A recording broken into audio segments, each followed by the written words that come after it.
करेंगे वो है मैट्रिक्स। तो सबसे पहले मैट्रिसेस को हम लोग को समझना पड़ेगा। तो 1816 में कैली साहब ने मैट्रिक्स को दिया। उनका एक स्टूडेंट थे हैमिल्टन, जो इस मैट्रिक्स को फास्ट कर दिए। क्योंकि तुम लोग को पता होना चाहिए कि जो टीचर होते हैं ना, उससे स्टूडेंट ज्यादा तेज होता है। क्योंकि टीचर का बात सारा बात सुन लेता है, स्टूडेंट अपनी सारी बात बताता नहीं है। तो सबसे पहले हम लोग को मैट्रिसेस का क्या इंपॉर्टेंट है यह जानना तुमको जरूरी है। तो इंट्रोडक्शन ऑफ मैट्रिसेस का अगर हम बात करें तो दिस डेज मैट्रिसेस जो है से play is the very important role in various branch of the mathematics and जो है से in other subject matrix have very wide application is, जैसे आगे चल के ऑपरेशनल रिसर्च में, आपका प्रोबेबिलिटी में, स्टैटिक्स में, इलेक्ट्रिकल इंजीनियरिंग में, बायोलॉजी के जेनेटिक्स में एंड सोशियोलॉजी में, ईटीसी में आपको काफी इंपॉर्टेंट होता है। ये very important of the application of the matrix in the solution of the system of linear equation. तो मैट्रिक्स है क्या, इसके बारे में हम लोग अब बात करेंगे। जैसे सपोज कीजिए कि यहाँ पर एक राम जी हैं, दूसरा लक्ष्मण जी हैं, और यहाँ भरत जी हैं, और यहाँ शत्रुघ्न जी। सब्जेक्ट है फिजिक्स, केमिस्ट्री और बायो। अब इसमें मार्क्स मान ली कि आया 80, 70, 80 मैथ। अब यहाँ पर 70, 50, 60 और 80, 90, 70, 40, 28 एंड 89। इसको मैट्रिक्स फॉर्म में लिख सकते हैं 8, 70, 80 और यहाँ पर 70, 50, 60 और 80, 90, 70 एंड 40, 28, 89। इसको मैट्रिक्स फॉर्म में लिखा जा सकता है। अब यह तुम्हारे पास क्या है ना कि इसको हम लोग रो कहते हैं। 1 रो, 2 रो, 3 रो, 4 रो, ऐसे ऐसे कॉलम होगा। यानी 4 रो हो गया, 3 कॉलम हो गया। मैट्रिक्स का डेफिनेशन क्या हो सकता है? तो matrix is an order rectangular array of real and complex number या function in horizontal and vertical line called row and column respectively. जो हॉरिजॉन्टल लाइन होता है वो रो होता है और वर्टिकल लाइन कॉलम होता है, और इसको m इंटू n के फॉर्म में लिखते हैं। तो जैसे सोचो कि मैट्रिक्स को हम लोग कैसे लिख सकते हैं, तो m इंटू n ये नंबर ऑफ रो को इंडिकेट करता है, ये नंबर ऑफ कॉलम को इंडिकेट करता है। तो अगर हम लोग को 2, 3, 4, 5, 6, 7 और यहाँ पर 7, 3, 2, तो इसको स्मॉल ब्रैकेट से भी लिख सकते हो, इसको तुम बिग ब्रैकेट से भी लिख सकते हो, यानी 2, 3, 4, 5, 6, 7, 7, 3, 2, और इसको डबल ब्रैकेट करके भी लिख सकते हो। तो जैसे मन करेगा वैसे लिख सकते हो, लेकिन वेरी गुड जो होगा वह आपका ये होगा। ये तुम्हारे पास ये भी सही है, ये भी सही है, लेकिन अब तुम्हारे पास यहां पर इंडिकेट करना है कि कितना रो है और कितना कॉलम है। यह बात को देखो, इसमें 1 रो, 2 रो, 3 रो, अर्थात यहाँ पर 3 रो है, 3 कॉलम है, यानी रो बराबर 3 और कॉलम बराबर भी 3 होता है। तो रो और कॉलम यहाँ पर तुम्हारे पास क्लियर हो जाएगा।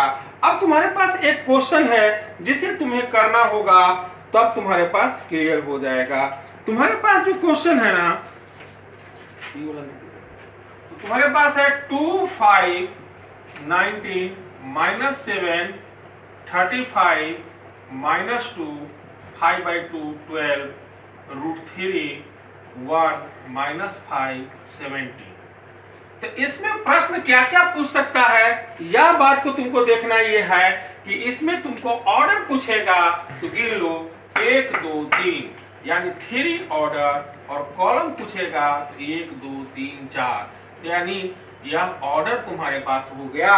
तुमसे एलिमेंट पूछेगा तो 3 चौका 12 एलिमेंट हुआ। अब रिप्रेजेंटेशन पूछेगा तो इसका नाम A11 है, क्योंकि पहला रो पहला कॉलम है।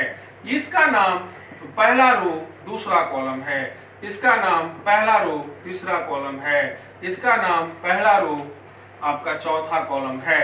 यानी आपको इंडिकेट करता है कि नामांकन अगर AIJ है, इसका मतलब यह हुआ कि I रो है और J कॉलम है। की किताब की हम बात करेंगे तो अब तुम्हारे पास जो क्वेश्चन होगा कि if a matrix has 24 element, what are the possible order in can have, what is the it has the 13 element. अगर किसी के पास 13 जो है 24 एलिमेंट, तो मैट्रिक्स उसका कितना बन सकता है, यह तुम्हारे पास प्रश्न है।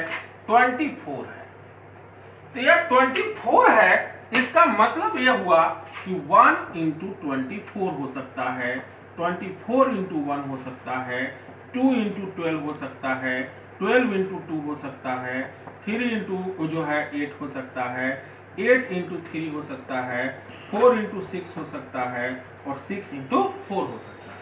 तो 1 2 3 4 5 6 7 8। इसी ढंग से अगर 13 है तो 13 में 1 इंटू 13, 13 इंटू 1। इस ढंग से तुमको क्वेश्चन नंबर नेक्स्ट जो कहा है वह 18 और 5 पर कहा है। तो अगर यहाँ पर ये 18 है, ये 5 है, तो 18 को 1 into 18, 18 into 1, 2 into 9, 9 into 2, 3 into 6, 6 into 3 और 5 को लिख सकते हो 1 इंटू 5, 5 इंटू 1। इस टाइप के बहुत सारे क्वेश्चन बहुत सारे बुक में डिफरेंट दिया है, जिससे तुमको मुजवानी अब करना होगा। The number of the matrices having the 7 element, तो 1 इंटू 7, 7 इंटू 1 यानी 2 होगा। The number of the matrices having the 6 element, तो 1 इंटू 6, 6 इंटू 1, 2 इंटू 3, 3 इंटू 2 यानी यहाँ पर 4 होगा। What are the possible order of the matrices having the it है 5 element है, तो 1 इंटू 5, 5 इंटू 1। 8 एलिमेंट है तो 1 इंटू 8, 8 इंटू 1, 2 इंटू 4, 4 इंटू 2 और 24 है तो अभी 24 को कर ही दिए थे, 13 एलिमेंट भी कर दिए थे, 18 एलिमेंट भी कर दिए थे। अब तुम्हारे पास जो है अब मैट्रिक्स का हम लोग को कंस्ट्रक्शन करना है। अब हम लोग कंस्ट्रक्ट करेंगे 2 इंटू 2 मैट्रिक्स का। अगर कोई कंस्ट्रक्ट करने के कह रहा है कि 2 इंटू 2 मैट्रिक्स का, इसका मतलब 2 रो और 2 कॉलम है। इस चीज को पहले बात को समझिए, यानी A11, A12, 21, 22। अब इसमें जो भी कंस्ट्रक्शन की मैं बात कहेगा, क्योंकि ये कंस्ट्रक्ट करना है, तो जो भी कंस्ट्रक्ट करेगा, जैसे अगर मान ली कि यहां पर लिखा हुआ है कि AIJ equal to I plus J/2, यानी I और J को जोड़ के भाग दे देना है। तो इससे मैट्रिक्स बनाइए। 1 1 कितना हो गया 2, 2/2 करेंगे तो कितना हो जाएगा 1 और 2 1 कितना हो गया 3, तो 3 बटे क्या हो जाएगा 2, 2 1 3, यहाँ 3 बटे 2, 2 दूने 4 और 4 बटे 2 करेंगे तो 2 होगा। इसी ढंग से अगर यहाँ पर मैं दे दूं AIJ equal to I plus 2J का होल स्क्वायर बाई 2, तो उस केस में क्या होगा। तो यहाँ पर 1 है और ये 2 है, तो 2 1 3 और 3 का स्क्वायर करेंगे तो 9 होगा, यानी 9 बटे 2। अगर यहाँ पर 2 है तो 2 दूनी 4 1 5, 5 5 25, 25 बटे 2। यहाँ पर 2 है, 2 4 है, 4 4 को 16, यहाँ 8 हो जाएगा। यहाँ पर 2 है और 2 दूना 4 हुआ और 2 6, 6 6 का स्क्वायर 36, यहाँ पर 18। तो इस ढंग से अगर आप देखेंगे तो इसको हम लोग कंस्ट्रक्ट कर सकते हैं। अगर ये 3 इंटू 4 कहता तो 3 गो रो लेना होता, यानी A11, A12, A13, A14 column इतना है।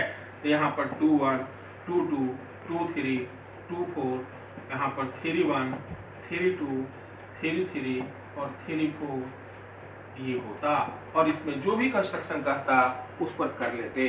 तो इसके एनसीईआरटी के बहुत सारे क्वेश्चन दिए हुए हैं जो आप लोग बना लेंगे। अगर नहीं बनता है तो इस पर कमेंट करेंगे, फिर इस पर हम लोग करेंगे। क्वालिटी ऑफ मैट्रिक्स, यह 2 मैट्रिक्स इक्वल तभी होंगे जब सबसे पहले ऑर्डर सेम होना चाहिए और उसकी कोरस्पॉन्डिंग एलिमेंट भी सेम होना चाहिए।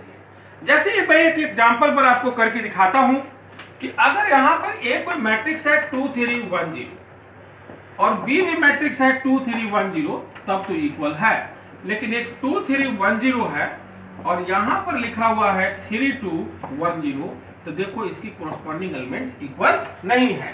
तो इससे भी बहुत सारे क्वेश्चन बनते हैं तुम्हारे पास एनसीईआरटी किताब का या किसी भी बुक का, बहुत सारे क्वेश्चन रहेंगे जिससे तुमको इक्वल को इक्वेट करना होगा। यानी यह दो मैट्रिक्स आपस में इक्वल तभी होंगे जब उसका ऑर्डर सेम हो और कोरस्पॉन्डिंग एलिमेंट भी सेम हो। यानी अगर A12 का वैल्यू जो रहेगा इधर B12 का भी वैल्यू सेम होना चाहिए, जो A13 का वैल्यू रहेगा इधर भी B13 का वैल्यू सेम होना चाहिए, A14 का वैल्यू जो रहेगा इधर भी जो है B14 का वैल्यू सेम होना चाहिए। ये इक्वालिटी ऑफ मैट्रिक्स की बात हुई। इससे भी क्वेश्चन रहता है। एक क्वेश्चन तुम्हारे पास टेक्निकल है जिसे तुमको जानना जरूरी है। ये बहुत बार जेईई मेन में क्वेश्चन पूछ चुका है। वह क्वेश्चन क्या है तुम्हारे पास कि x का क्या वैल्यू होगा। तो देखो यहाँ पर 3x + 7 5 और y + 1 और 2 - 3x, यहाँ पर तुम्हारे पास 0 है और y - 2 और यहाँ पर 8 है 4 है। तो इससे x का देखो दो जगह वेरिएबल है यहाँ पर, तो यह x का वैल्यू अगर इसका निकालोगे तो 3x + 7 = 0, यानी x = -7/3। और यहाँ पर हल करोगे तो 2x - 3 = 4 है, तो यहाँ पर -3x = 2 हो जाएगा, तो x = 2 - 3। x वेरिएबल है तो इसका दो आंसर नहीं हो सकता है, इसलिए ये नॉट पॉसिबल होगा। तो कभी कभी ये भी क्वेश्चन पूछा जाता है। अगला हमारा है टाइप्स ऑफ मैट्रिक्स। तो देखो मैट्रिक्स का अगर नाम लिया जाए तो उसका कितना टाइप होता है यह बहुत जानना बहुत जरूरी है, यानी टाइप्स ऑफ मैट्रिक्स। तो पहला तुम्हारे पास आया कॉम्प्लेक्स मैट्रिक्स और दूसरा हुआ रियल मैट्रिक्स। तो कॉम्प्लेक्स मैट्रिक्स वह मैट्रिक्स होता है जिसमें डेटा कम से कम एक इमेजिनरी है। तो यह देखो कॉम्प्लेक्स मैट्रिक्स है जिसमें ऑल डेटा रियल हो, वह रियल मैट्रिक्स होगा। अब तुम्हारे पास क्या है कि यही मैट्रिक्स का टाइप हुआ, तो एक आया रेक्टेंगुलर मैट्रिक्स और दूसरा आया स्क्वायर मैट्रिक्स। तो रेक्टेंगुलर मैट्रिक्स में रो और कॉलम आपस में इक्वल नहीं हुआ, इसमें आपस में इक्वल हो जाएगा। यानी आप एनसीईआरटी का क्वेश्चन देखोगे तो स्क्वायर मैट्रिक्स पूछ रहा है कि m = n होगा तो स्क्वायर मैट्रिक्स होगा। अब यह रेक्टेंगुलर मैट्रिक्स दो टाइप का होगा, एक हॉरिजॉन्टल मैट्रिक्स होगा और दूसरा वर्टिकल। हॉरिजॉन्टल में क्या होगा, जैसे 2 3 5 6 1 3 2 4। देखो इसमें रो कम है, कॉलम ज्यादा है।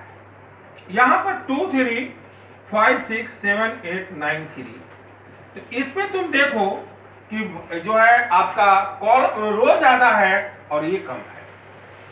अब तुम्हारे पास क्या है ना कि अगर इसका एक ही वो रो होगा तो रो मैट्रिक्स बनेगा, यानी रो मैट्रिक्स में कह सकते हैं कि एक रो हो और कॉलम एक से अधिक हो, और कॉलम मैट्रिक्स में हम कह सकते हैं कि एक कॉलम हो और रो जो है एक से अधिक हो। अब तुम्हारे पास क्या है ना कि यह सिंगलटन मैट्रिक्स कहलाता है, माने जिसमें एक रो है और एक कॉलम है, यानी सच है कि उसमें एलिमेंट एक है। अब तुम्हारे पास क्या है ना कि स्क्वायर मैट्रिक्स का भी टाइप इसी ढंग से होता है। पोज करो मैट्रिक्स। तो स्क्वायर मैट्रिक्स में क्या है कि आपको ये आपस में रो और कॉलम आपस में बराबर होगा। स्क्वायर मैट्रिक्स के स्टैंडर्ड फॉर्म को डायगोनल मैट्रिक्स कहते हैं। तो डायगोनल मैट्रिक्स में क्या होगा कि Aij नॉट इक्वल 0 होगा जब I = j होगा। जैसे ध्यान दीजिए, ये भी आपका डायगोनल मैट्रिक्स है और ये भी डायगोनल मैट्रिक्स है,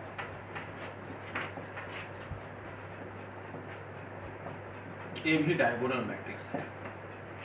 अब तुम्हारे पास इस डायगोनल मैट्रिक्स के स्टैंडर्ड फॉर्म को स्केलर मैट्रिक्स कहते हैं। यानी Aij नॉट इक्वल 0 होगा जो I = 0। या यहां पर ऐसे डाल दो कि Aij 0 होगा जब I नॉट इक्वल 0 और Aij k होगा जब I = j होगा, यानी k माने कांस्टेंट हो गया तो यहाँ पर 2 तो यहाँ पर स्केलर मैट्रिक्स होगा ही, ये 2 0, तो यहाँ पर भी 0 2 होना चाहिए।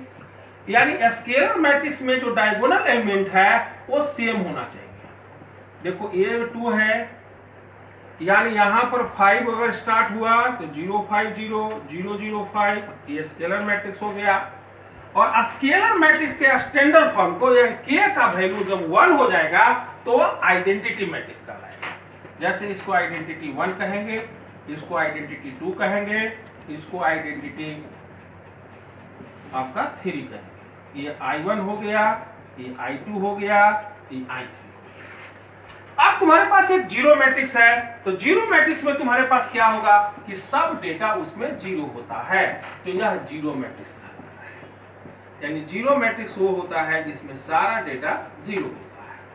अब तुम्हारे पास क्या है ना कि डेटा को भरना होता है। जैसे 3 into 3 डेटा को भरना है तो A11 A12 A13 और यहाँ 21 22 23, यहाँ 31 32 33। अब यहाँ पर 0 1 को एंट्री मारना है, तो 0 1 को एंट्री मारना है तो इसको भी 2 ढंग से, यहाँ भी 2 ढंग से, यहाँ भी 2 ढंग से, यानी 2 के पावर आपका 9 हो गया, यानी आंसर 512 हो गया। ये वीडियो देखने से आपका एक्सरसाइज जो है मैट्रिसेस का 3.1 एक्सरसाइज बन जाएगा। अगर आपको अच्छा लगता है हमारी वीडियो को लाइक करें, सब्सक्राइब करें।